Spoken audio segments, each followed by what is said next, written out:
When my husband went away on a business trip, I didn't think twice about staying behind to care for his father. It seemed like the right thing to do until he called me into the bathroom, asking me to help him with his shower. At first, I was surprised.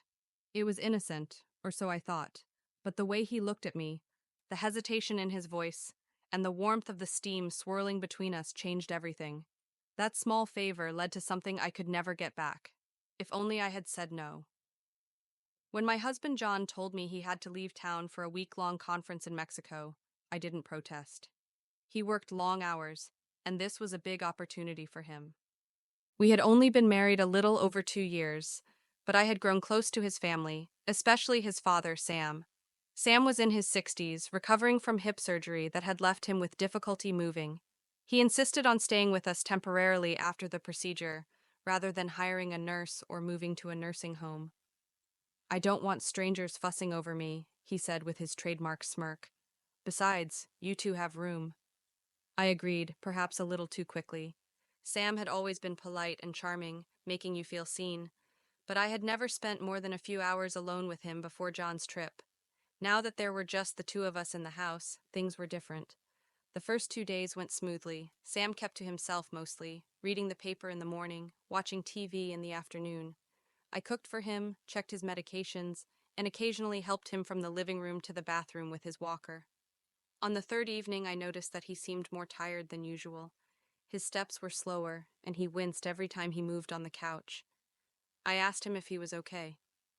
"I think I overdid it trying to reach the soap earlier," he admitted, rubbing his side. "I might need help showering tomorrow." I hesitated, unsure how to respond. Help could mean many things, but I nodded slowly, hiding my discomfort behind a practiced smile. "Sure, whatever you need." That night, I couldn't sleep. My mind kept replaying the moment Sam had asked for help, the way his eyes had briefly met mine, seeking comfort. It was innocent, I told myself. Practical, but something about it left a strange flutter in my chest.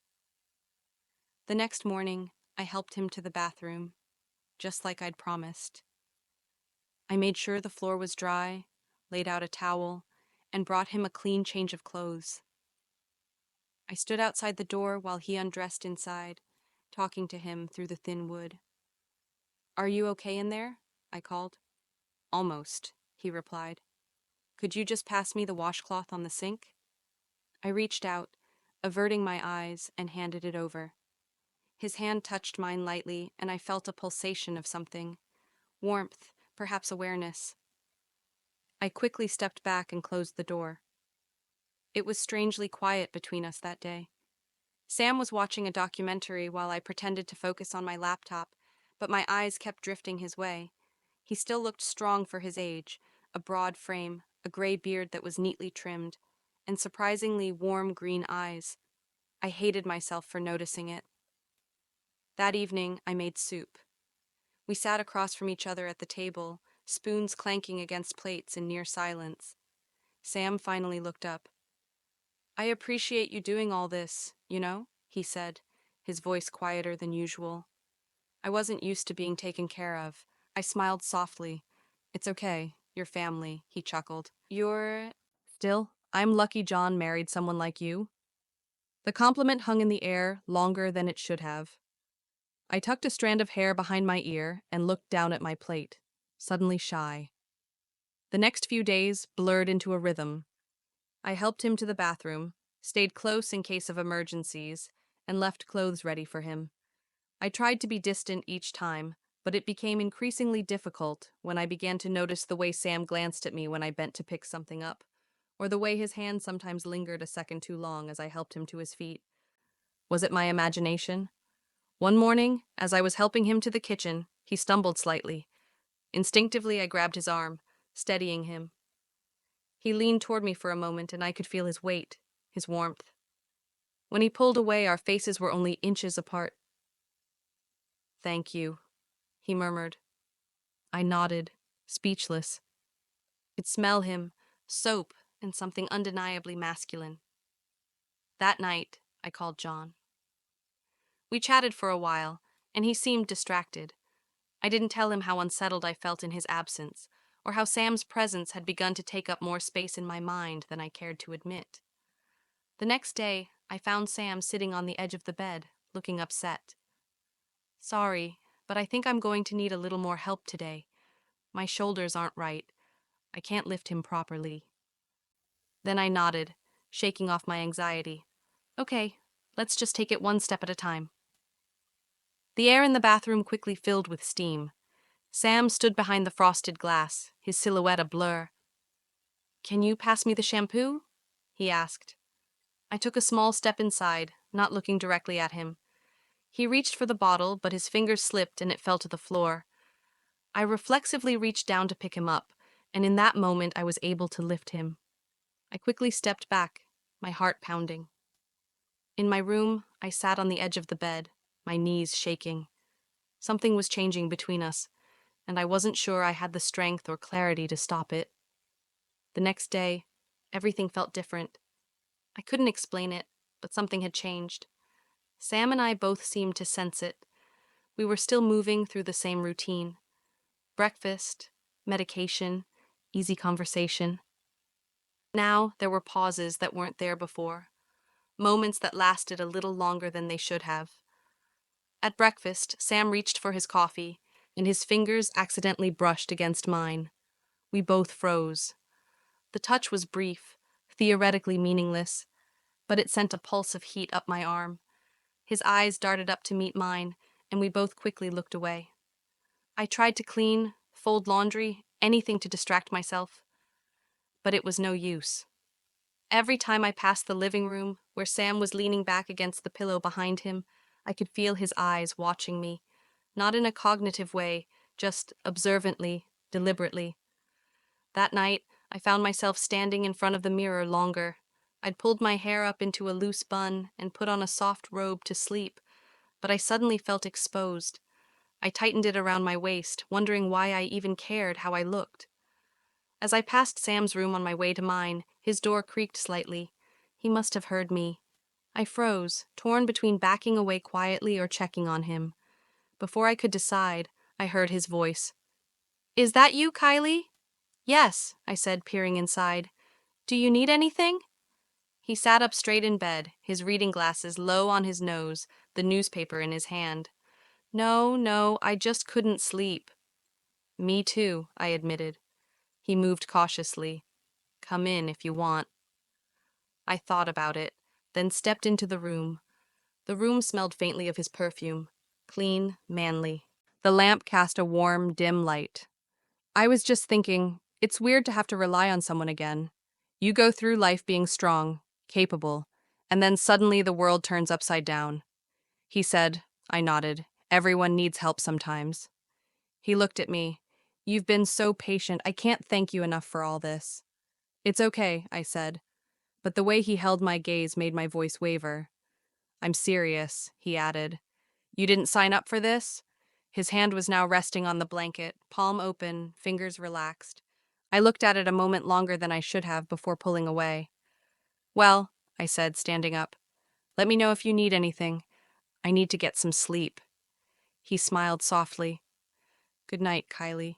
I closed the door behind me, my pulse quickening. I avoided being alone with him the next day. I let him sleep and spent most of the morning in the kitchen. But around noon, Sam called me from the hallway. I went over, my heart already racing. "I think I need to shower again," he said. "I know it's too much to ask." "It's okay," I said quietly, already knowing I wouldn't say no. I had everything ready, just like before. A towel, clean clothes, but this time the air between us seemed heavier. He walked into the bathroom, and I stood outside, listening to the water run. But then I heard him, a sharp, muffled curse. "Is it okay?" I asked. "I dropped the soap again," he muttered, "and I can't bend over with this hip." My breath caught in my throat. "Do you want me to do it?" There was a long pause. "If you don't mind," he said, his voice quieter now. I pushed the door open slowly, carefully averting my eyes. The frosted glass only showed his form, but it was enough to stir something in me. I reached for the soap without looking, passing it through the glass. This time, his hand took mine more confidently. "Thank you," he said. I turned to leave, but then I heard him sigh. Kylie. I paused. Do you ever feel lonely, sometimes even with someone? He asked. I didn't answer. He continued. After your mother-in-law died, I thought I'd never want to be with anyone again. But you, your kindness, keep me from forgetting what I miss. My fingers tightened around the doorframe. I knew I should say something, anything, to bring the moment back to safe ground, but I didn't. I couldn't. I have to go, I finally said. His voice was quiet. I'm sorry. I didn't mean to make things uncomfortable. You didn't do this, I whispered, and left. I dreamed about him that night, not in an overtly vulgar way, just moments. The touch of his hand, the way he looked at me when I handed him the towel, the curve of his mouth when he smiled. The dreams left a strange pain behind as I carried them into the next day as a secret. 2 more days passed. Tension filled the house. We didn't talk about what had happened. But every look, every touch, every shared silence felt like a continuation of a conversation neither of us dared to say out loud. On the 5th day, the storm hit. Rain pounded the windows and thunder echoed across the sky. Sam and I sat together on the couch, a movie playing between us at a low volume. Lightning flashed outside. He turned to me, his voice barely above a whisper. I hadn't felt this happy in years. I looked at him. What do you mean? He leaned in, not quite touching, but close enough that I could feel his warmth. You remind me that I'm still a man, not just an old body. I know it's wrong. I know, but I can't stop thinking about the way you look at me. The way you care, he said. I'm married, I said quietly. And I'm your father-in-law, he said menacingly. My heart was pounding so hard I barely heard the rain. The walls of the house seemed to be closing in. I didn't want any of this to happen, I said. He leaned back slightly, not retreating, just giving me space. I know, he said. So did I, but we both knew it was too late for that. The storm had been going on for hours. The rain fell relentlessly, blurring the windows like a curtain of nature. Inside the house, it was quiet, too quiet. I told myself to go to bed, put on my mask, scroll through my phone, anything but be on that couch with Sam. But I didn't move. He didn't move either. We both sat there, trapped not only by the weather outside, but by the weight of everything unsaid between us. I need to rest, I finally said in a whisper. He nodded, but neither of us made a move to stand. Instead, he reached out his hand slowly, deliberately, and placed his on top of mine. It was such a simple gesture, but the heat from his skin rose up my arm like fire. I could have pulled away. I should have, but I didn't. My body remained frozen, except for the way my fingers dug into him, betraying the chaos inside me. Kylie, he said, his voice low and rough. Tell me to stop. I looked at the lines in his face, the sadness in his eyes, the hunger he no longer tried to hide. But I didn't say anything. I couldn't. He leaned in carefully at first, giving me time to protest. I didn't say anything. His lips met mine, soft, patient, almost reverent. It was a kiss that belonged to neither of us. And when it broke, I felt no relief. I felt like I'd crossed a line I could never cross. He touched my cheek. You are more than just a daughter-in-law to me. You are a beautiful woman. I stood up quickly, my breathing shallow. This can't be happening, I said. He looked at me solemnly, but it had already happened. I ran to my room and locked the door. I leaned against it, my heart pounding, my head spinning. I felt sick, angry, guilty. But mostly, I felt guilty. I didn't sleep that night. The next morning, I avoided him. I cleaned in silence. I made breakfast as if nothing had happened. But it had happened, and we both knew it. At dinner, he said quietly, "You're upset." "No," I said too quickly. "I'm fine." "You're not fine," he said softly. "Shouldn't I have?" I didn't answer. I bit my lip. This is wrong. Then let's not lie to ourselves about it, he said. We'll behave ourselves, for both of our sakes. And for days we did. He was respectful, kind, careful not to hold his hand too long or look away. But it didn't matter because the tension was already ingrained in the quiet moments. The way he smiled when I served him tea, the occasional brush of our hands, the way his voice dropped when we were alone. One morning I was changing his bandage. I had done this many times before, his towel securely fastened around his waist, my hands still as I worked. But that day, I hesitated. My fingers trembled as I removed the gauze. His skin was warm under my touch, and I tried not to notice the way his muscles twitched. He looked at me, his eyes dark. "Kylie," he said. I backed away. "I can't, but you want me to." "Don't," I warned. Then he stood up, slowly, with an effort. The towel fell slightly, but he caught it. I looked away, but not fast enough. "I think about you at night," he said. "Stop it," I said, my voice barely holding steady. "You too. Don't lie."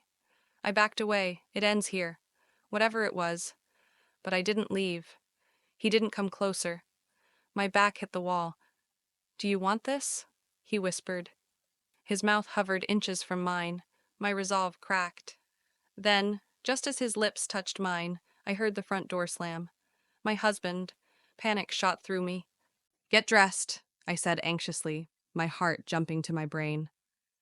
I rushed out of the room, smoothing my clothes, wiping my lips, even though they hadn't been kissed. "Baby," his voice came. "Come here," I called from the kitchen, forcing my tone to calm. He walked through the damp rain, a tired smile on his face. "The plane arrived early. I thought I'd surprise you." I forced a smile. "You did it."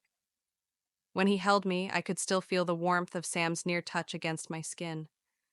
I spent the rest of the evening playing the perfect wife.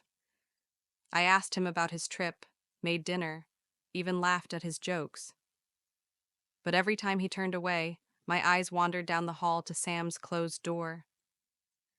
That night, with my husband asleep next to me, I lay wide-eyed. What had I done? The next morning, Sam was quiet, distant. He nodded politely when I offered him tea. He kept conversation to a minimum. And yet, when our eyes met over the rim of his cup, there was warmth in him, a promise that terrified me. I found myself dressing more carefully, doing my hair differently, putting on lip gloss before I went downstairs. Why? Why had I done this? My husband was there, loving, devoted, unaware. But Sam, he saw me, not as a caretaker, not as someone's wife, but as a woman. One afternoon, my husband went out on business. Sam and I were alone again. He watched me from the couch. I tried to clean, to keep myself busy, to avoid the pole. But then he spoke. "Are you thinking about that kiss?" I froze. "You promised we'd stop." "I'll stop," he said. "But you won't stop." I turned to him, my voice shaking. "You're my father-in-law." He stood slowly, walking toward me. "But I'm also a man, and you're not just my daughter-in-law anymore." "I have a husband," I whispered. I looked at him, and all the tension of the last 2 weeks exploded between us. His hands moved to my waist. I didn't stop him. And this time, we didn't stop at the kiss. The next morning, the sunlight poured in as if nothing had changed. But everything had changed. I sat on the edge of the bed, the sheets tangled around me, feeling naked, exposed. My husband was humming in the kitchen, making breakfast like any other day. And Sam, he was silent, distant, like last night had never happened, like he didn't have a hold on me, like I was something he couldn't live without. But now that it was over, the weight of what we'd done no longer weighed on me. It wasn't a fantasy anymore. It was a betrayal, a line crossed that could never be crossed. I avoided Sam for days. The guilt gnawed at me like an open wound. I couldn't eat. I couldn't sleep. Every time my husband kissed my cheek, I flinched. Every time he laughed, my heart ached. One evening, Sam asked to talk to me alone. I followed him out onto the porch, my heart pounding. "I'm leaving," he said. "I found a place. I'm moving next week." I nodded, tears burning my eyes. "I'm sorry for everything. I let this happen," I whispered. "I wanted this too." He shook his head. It won't make it better. I watched him go, knowing I'd never see him the same again, and I'd never see myself the same again. Some secrets never stay buried, some sins never wash away. I'd help him one day, and I'd carry that moment with me forever,